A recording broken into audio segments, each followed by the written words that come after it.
Good morning, good afternoon, good evening, depending on where you are. The Happy Truman Show. Sunday. Happy Sunday, everybody. Happy Sunday, everybody. Welcome back to yet another episode of the Weekly Market Report with Joseph Di Virgilio. And Irfan Khan.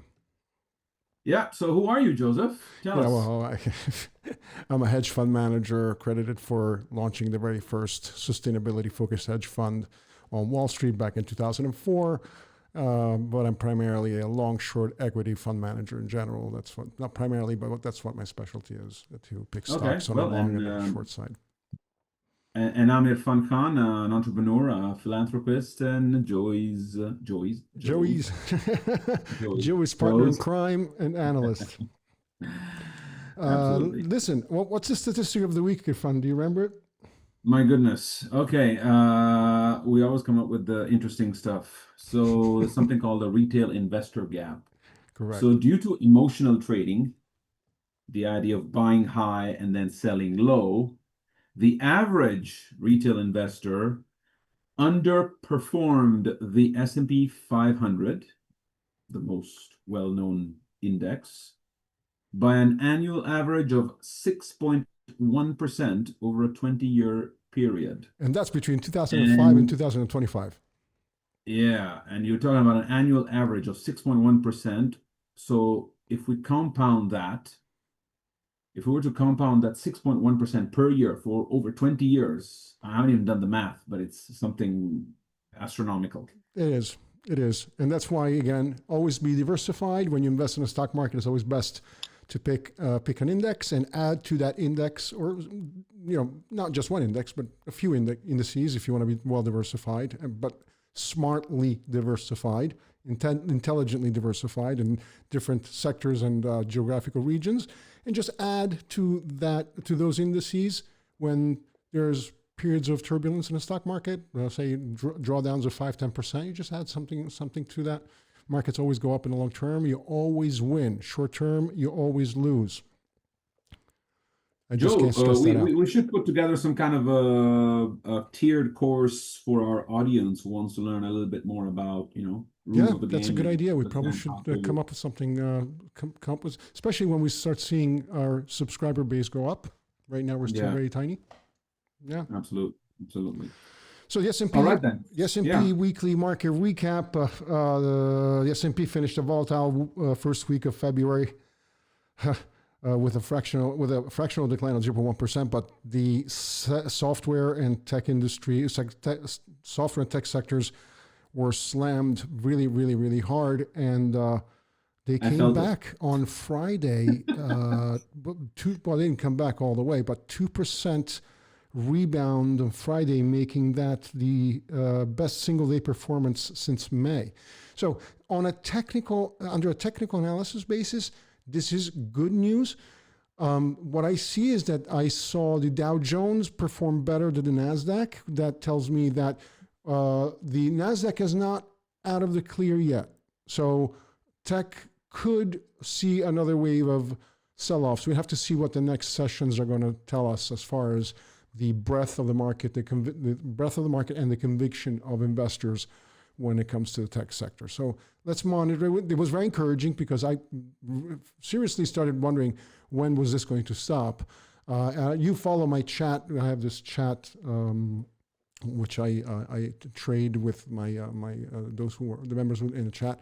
You remember me saying that I was expecting a relief rally on Thursday and a short covering rally on Thursday, but then I said it's going to have to happen on Friday, and it did. It did. So because I saw the equities in general on Thursday tried, but they couldn't make it quite yet. And I said to myself, this is interesting. It has to happen soon. It's got to be tomorrow, because this means more pain ahead. Because the indices were below specific moving averages, and that kind of started worrying me. And when that happens, you have to start worrying about either shorting stocks or get more defensive. And in fact, the performing sectors last week were utilities, materials, and cable and energy as well. And what I say, energy, staples, materials, and That's it. Yeah. And utilities. Sorry, utilities. So now we see again a bit of life in the tech specific to software. Anthropic came up with this announcement. This is a private company, not publicly traded, that deals with AI. They have an AI system called Claude, which rivals OpenAI and Gemini and all the others. And basically a kind of message to the software sector that they can do things with Claude more efficiently, scaring the software service providers a bit, so let's see what happens next. I think all that was a bit overblown. And I think that we're in a clear. Let's see what happens the next couple of days. In regards to economic data, we had the ISM, which showed strong manufacturing activity, although manufacturing jobs are being lost. And we were supposed to get key reports, say payroll and the CPI, but because there was a 2-day shutdown of the government, once again, we're going to have to wait next week for that data. So by CPI, we mean consumer price index. Correct. Right? The inflation gauge. Correct. That's right. Yeah. I always like to try and clarify, translate the lingo, for yeah. Because those who don't know, that's right. The consumer price index is the inflation index for the United States. The other thing I was going to say was, because I wanted to touch upon crypto. Oh, your favorite? Definitely not. But what's interesting is the correlation between some of the tech stocks, even if they're not directly related to crypto, and Bitcoin and crypto in general, especially Bitcoin, because Bitcoin lost something in between 40 to 50% of its value from its high until just last week. It's just a bloodbath. Now, I come from a school of fundamental analysis. I'm a traditional fundamental analysis guy, and so you can't really apply those metrics or those that approach to crypto, because what are you going to value crypto at? It's just an asset base whose price is based on how much one wants to sell it, how much a person is willing to buy it for. One can make the case, okay, with Bitcoin, I spent 5,000 hours mining X amount of Bitcoins with my energy, and the energy cost was X, and that's what. But energy costs vary from place to place, from the mix of energy that you're using. It's just very complicated, and really, there's the traditional way of valuing an asset, you cannot apply it to cryptocurrencies. And so, to me, until there's a real mainstream application where you can just use Bitcoin anywhere you want, this is going to stay speculative. So now, one of the companies that we discussed, was it last week or week before, Applied Digital. They used to build data centers for crypto mining, but they had shied away from that and diversified, not shied away, but they have diversified greatly into AI database. And Applied Digital got smacked so hard because it appears that people don't understand that Applied Digital does not really just do crypto. They're actually now they've got a lot data more. Centers are good for anything that requires a lot but of they've data got multi-billion-dollar right? contracts for AI, which they never did with crypto. So the bulk of their business now is AI database build up. So Applied Digital was punished for no reason, and one of the best performers on Friday was Applied Digital because it came right back up, up plus 24, 25%. It's an opportunity, I guess. Yeah, well, people are starting to, smell the coffee, and they will remain volatile because, of course, there are companies that are still not profitable yet, but they will be soon, and profit margins questionable, but nevertheless. Some of the stocks were punished for no apparent reason. Even Lumen Technologies, one of the companies that I have in my portfolio that we discussed on this program, same issue. Lumen got smacked for what reason? And then on Friday, up 25%. Once again, these are the ones that got beat up the most and came back up faster and the most on Friday. So the space is the right space to be in when it comes to these stocks. But but we shall see. Again, companies react to the broader market most of the times, and then individually when it comes to specific data like earnings or whatever else. But for the most part, they then end up trading with the market and with Well, their sector. you're on a roll today. You just started off zoom with the whole unleashed everything. I Okay. had such a really busy day. It's incredible, and it's been really crazy. And I have a lot of things that I still have to do this Sunday, and it's still early for me in this case. But yeah. Okay. Well, so tell me, where's your crystal ball and what does it say for this coming week? Okay, like I said, I think that equities need to we need to make sure that the Nasdaq holds some of the technicals, and then we see what individual stocks in our portfolio, in my portfolio, are doing. Now, the stock of the week, for example, and again, when I mention a stock, this is not stock advice. I'm not telling you to buy any stock. I'm just telling you what I like, what I'm buying for myself. And you need to always, and I mean always, consult with your financial advisor before you buy anything. But in my case, I like NEO this week, a stock that I put in my portfolio a few months ago. It didn't do well, but it's coming back. NEO, I was expecting NEO to turn around and make a profit at some point this year, next year. And they just announced last week that this will be the first year that they will be making a profit. NEO is a manufacturer of electric vehicles. It's a Chinese brand. It competes directly with BYD, which is the largest, the biggest EV manufacturer in the world, and with Tesla as well. But NEO is this new company, went public 4 years ago. Massive reception on IPO. The stock soon after went over $100, and now it's trading at like $4 or $5. So the stock is going to do. I think the stock is going to do well this year if they keep executing. The fact that they announced that they will be profitable this year, it's a positive sign. Let's see how. So you're saying growth this year is projected to be based on more solid foundations than their earlier. Deliveries have increased dramatically from last year to this year, and what happened is they were last year. EV manufacturers in China started like a price war and started lowering prices. Then the government kind of got involved in this, and so they beat on deliveries, and they are apparently doing great as far as squeezing more out of their profit margins. And this year, it seems like it's going to be their first profitable year, and this is a very good sign. And I'm long the stock, and I think, and the cars are beautiful.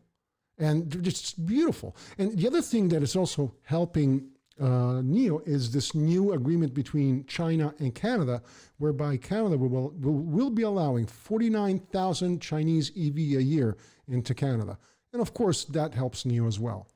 So fundamentals are definitely looking stronger They're than they did in improving. the past. Now, remember, they're going to face price competition with BYD, which they have control over that, because of course it's the biggest EV car maker in the world.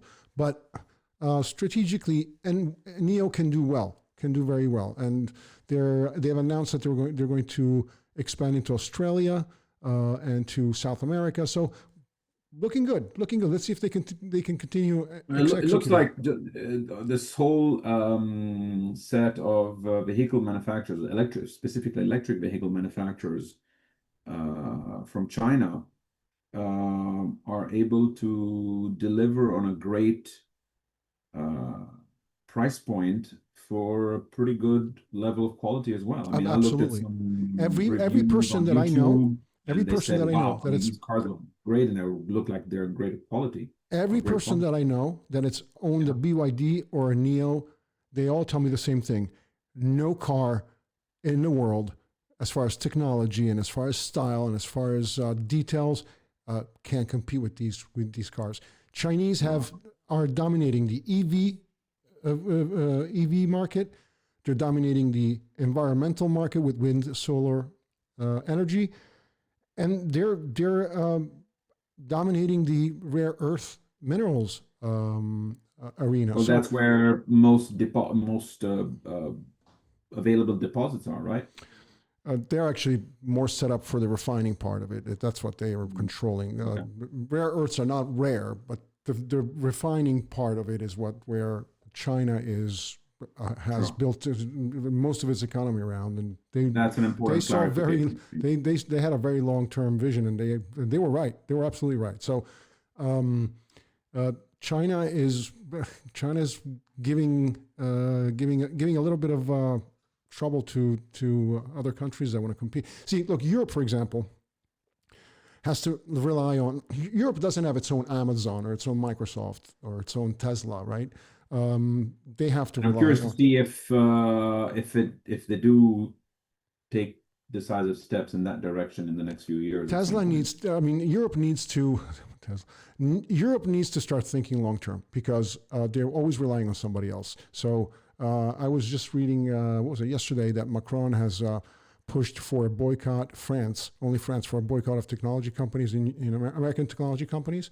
But how are you going to replace them with? I mean, there is this rudimentary company called shopping.eu, which supposedly is supposed to compete with Amazon.